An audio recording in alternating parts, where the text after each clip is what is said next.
Nursing भलाई academy में आप सभी का स्वागत है। दोस्तों, आज हम बात करेंगे डिजीज़ के बारे में। डिजीज़ क्या होता है, इलनेस क्या होता है, उसका क्या काउज है, उसके बारे में देखेंगे। ठीक है, तो हम शुरू करते हैं। चलिए दोस्तों, ये है हमारा डिजीज़ का पहले डिफिनीशन देखेंगे हम कि डिजीज़ का क्या डिफिनीशन होता है।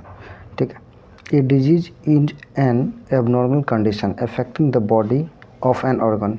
क्या है, एक हमारे बॉडी में के एक एबनॉर्मल कंडीशन जो हमारे बॉडी में इफेक्ट दिखाता है। ठीक है, फिर क्या है दूसरा कि a disease is particular abnormal condition that negatively affect that structure of function of all or parts of an organism and that is not immediately due to any external injury. कह रहा है कि डिजीज़ एक particular ऑब्नॉर्मल condition है जो हमारे body में negatively effect दिखाता है। ठीक है, हमारे बॉडी में हमारे फंक्शन जो होता है, जो हमारे बॉडी का फंक्शन है, उस पर नेगेटिवली इफेक्ट दिखाता है। ये एक इमीडिएट इंटरनल एक्सटर्नल कंडीशन नहीं है। ठीक है, फिर दिया हुआ है तीसरा डिफिनेशन वो देखेंगे। Disease are often known to be medical condition that are associated with specific sign and symptoms. Disease क्या है, एक हमारा मेडिकल कंडीशन है। ये क्या है, एक स्पेसिफिक साइन और सिम्टम्स इसमें शो करता है। दोस्तों, मैंने डिजीज़ का 3 डिफिनीशन देख लिया, आप लोग अच्छे से समझ गए होंगे। अब हम देखते हैं डिसऑर्डर क्या होता है। तो डिसऑर्डर क्या है? Disorder is a function abnormality और डिस्टर्बेंस। जो हमारे बॉडी में जो भी फंक्शन होता है, मैंने इसको अंडरलाइन कर दिया है, जो हमारे बॉडी में फंक्शन होता है उसमें जो एबनॉर्मलिटी होती है या जो डिस्टर्बेंस होता है उसी को हम लोग क्या बोलते हैं, डिसऑर्डर बोलते हैं। ठीक है, तो अब हम देखेंगे इलनेस क्या होता है। Illness is a condition of being unhealthy in your body और माइंड। इलनेस क्या होता है, जब हमारे बॉडी में इलनेस होती है तो हमारे बॉडी की जो माइंड होता है वो अनहेल्दी हो जाती है, या हमारा बॉडी क्या होता है, अनहेल्दी हो जाता है। हम लोग कुछ अच्छी फीलिंग नहीं कर पाते हैं, अच्छे से कोई भी वर्क नहीं कर पाते हैं। ये हमारे बॉडी में क्या इलनेस का सिम्टम्स शो करता है। अब हम देखेंगे जो डिजीज़ है, डिसऑर्डर है, इलनेस है, उसका क्या क्या काउज है। तो cause of disease and illness हम लोग यहाँ देख रहे होंगे कि cause of disease and illness. ठीक है, आगे बात करेंगे cause of disease and illness का। पहला है हेरिडिटरी फैक्टर, जो हमारा जेनेटिक होता है। हेरिडिटी मीन्स जेनेटिक, जो हमारा जेनेटिक होता है उसके बारे में देखेंगे। उसमें क्या क्या होता है disease. Due to defect in genes of any of the parent which is transmitted to the offspring. कह रहा है कि जो पेरेंट्स होता है उसमें जो जीन का डिफेक्ट होता है वो हमारे जो ऑफ स्प्रिंग यानी कि बच्चे होते हैं उसमें ट्रांसमिटेड हो जाता है। ठीक है, जिसके वजह से क्या क्या डिजीज हो सकता है। डाउन सिंड्रोम में क्या होता है हमारा, इसको हम ट्राइजोमी 21 भी बोल सकते हैं। इसमें हमारा जो क्रोमोसोम 21 जो होता है उसमें डिफेक्ट होता है। ठीक है, डायबिटीज़ होता है, हाइपरटेंशन होता है, मेंटल इलनेस होता है। जो भी माता पिता डायबिटीज़ का शिकार होता है तो उसके बच्चे में भी ये डायबिटीज़ का गुण देखा जाता है। हाइपरटेंशन का भी सेम होता है, जो मेंटल इलनेस भी रहता है। ठीक है, आगे हम देखते हैं कॉन्जेनाइटल फैक्टर।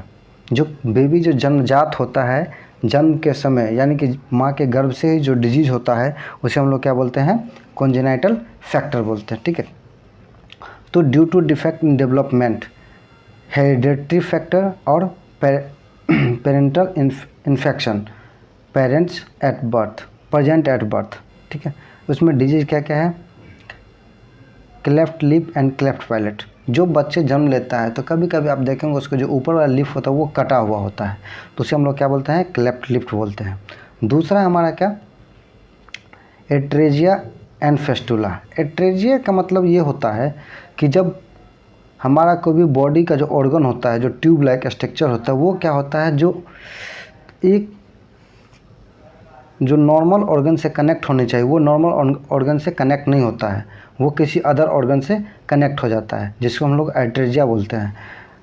ठीक है, तो एट्रेजिया फेस्टुला में क्या होता है कि जो भी हमारा फंक्शन है, जो कनेक्टिंग सिस्टम है, जैसे हमारा ईसोफेगस क्या होता है, स्टोमक से कनेक्ट होता है, वो स्टोमक से कनेक्ट होकर ना हमारा ट्रेकिया से कनेक्ट हो गया, ठीक है। इस टाइप का जो भी होता है उसको हम लोग क्या बोलते हैं, atresia and fistula. Pyloric stenosis, pyloric stenosis में क्या होता है, जो हमारा स्टोमक है और इंटेस्टाइन है उसके बीच में जो पैलोरिक इन्फिंटर है वो क्या होता है, थिकन हो जाता है, उसमें क्या होता है, फूड ब्लॉक हो जाता है, इसे हम लोग क्या बोलते हैं, पैलोरिक एस्टोनोसिस बोलते हैं। हर्निया हो गया, फिमोसिस हो गया। फिमोसिस में क्या होता है, जो हमारे पेनिस का जो ग्लांस है वो फ्यूज हो जाता है एक दूसरे के साथ, ठीक है।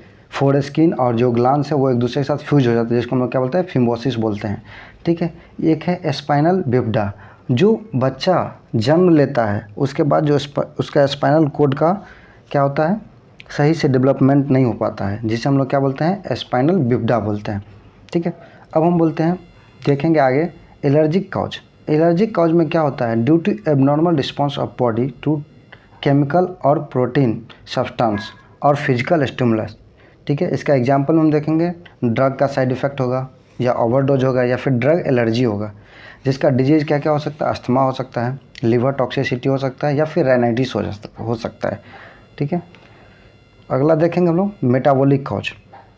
मेटाबॉलिक कॉज में क्या क्या बता रहा है, ड्यू टू डिस्टर्बेंस और abnormality in a process of metabolism. Disease में क्या क्या आ जाएगा, डायबिटीज़ मेलाइटस, जो हमारे बॉडी में मेटाबॉलिज्म होता है उसमें जो डिफेक्ट होता है, एबनॉर्मलिटी आता है, उसके कारण जो डिजीज़ होता है उसको हम लोग क्या बोलते हैं, मेटाबॉलिक कॉज। तो उसमें क्या क्या डिजीज़ आएगा, डायबिटीज़ मेलाइटस आएगा या फिर हाइपोथायरॉयडिज्म आएगा।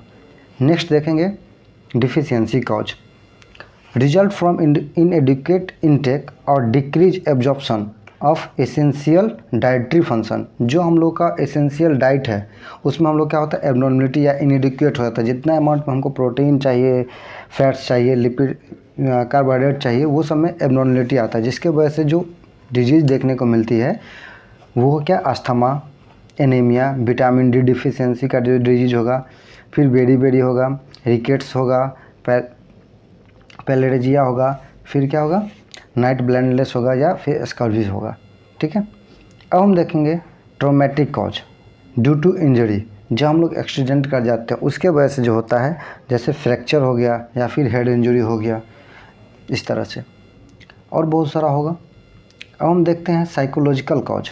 साइकोलॉजिकल कॉज में क्या होता है, ड्यू टू जेनेटिकली, ये एक जेनेटिकली भी हो सकता है या फिर न्यूरोट्रांसमीटर में इनबैलेंस हो सकता है, जो हमारा डोपामिन है, सेरोटोनिन है, नोरेपेनेफ्रिन है, नोरेड्रेनालिन है, ये सब में जो इनबैलेंस होता है जिसके वजह से जो डिजीज़ देखने को मिलता है, जैसे हो गया depression, schizophrenia, mania, anxiety disorder, ये सब हमारा साइकोलॉजिकल कॉज में आएगा। नेक्स्ट देखेंगे हम लोग माइक्रो ऑर्गेनिज्म। जो माइक्रो ऑर्गेनिज्म के थ्रू जो हमारे बॉडी में डिजीज़ या इलनेस देखने को मिलता है, उसका जो डिजीज़ है देखते हैं, ड्यू टू माइक्रोब इन्फेक्शन, जैसे में बैक्टीरियल इन्फेक्शन। बैक्टीरियल इन्फेक्शन में क्या क्या आएगा, टीबी आएगा, डिप्थेरिया आएगा, क्या फिर टाइफाइड आ जाएगा। वायरल इन्फेक्शन में मिजल्स आएगा, चिकन पॉक्स आएगा, एड्स आएगा। फंगल इन्फेक्शन या इट्स इन्फेक्शन हम लोग बोलते हैं, कैंडिडास आएगा या फंगल निमोनिया आएगा। फिर पैरासाइट्स इन्फेक्शन में मलेरिया आएगा, पैलेरियस आएगा या फैलेरिया आएगा, ठीक है। नेक्स्ट हम लोग देखेंगे non neoplastic, due to abnormal और अनकंट्रोल ग्रोथ ऑफ सेल, जैसे हो गया ट्यूमर्स या फिर जो कैंसर सेल्स जो होती है, इस टाइप का जो अनकंट्रोल ग्रोथ होता है, इसके हम लोग क्या बोलते हैं, न्यूप्लास्टिक, ठीक है।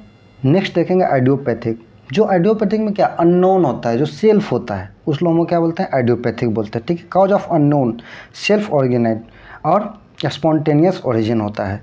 इस टाइप का जो भी डिजीज या इलनेस या डिसऑर्डर देखने को मिलेगा, ये किस में आएगा, आइडियोपैथिक में आएगा। अब हम डीजनरेटिव, जैसे result from the degenerative change that occur in tissue and organ, जो हमारे टिश्यू और ऑर्गन में जो डीजनरेट हो जाता है वो उसी को हम लोग देखेंगे। उसका क्या क्या डिजीज़ है, लिवर सिरोसिस या फिर आर्थराइटिस। नेक्स्ट देखेंगे हम लोग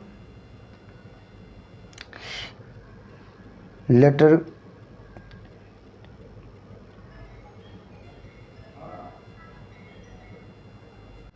नेक्स्ट हमारा लेट्रोजेनिक। में क्या है, result from the treatment of disease जैसे हो गया जो हम कोविड डिजीज का ट्रीटमेंट करते हैं उसके दौरान जो उसका साइड इफ़ेक्ट्स जो होता है उसको हम लोग बोलते हैं लेट्रोजेनिक, जिसमें आता है कीमोथेरेपी साइड इफ़ेक्ट। जो कैंसर का पेशेंट होता है उसको हम लोग कीमो चलाते हैं, उससे जो साइड इफ़ेक्ट या एलोपेशिया जिसमें हेयर लॉस होता है, या फिर डायरिया हो जाता है जिसमें लूज मोशन देखने को मिलता है।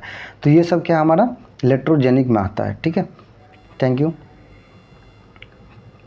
अगर वीडियो अच्छा लगे तो चैनल को सब्सक्राइब करें, इंस्टाग्राम पेज को फॉलो करें। ठीक है, धन्यवाद।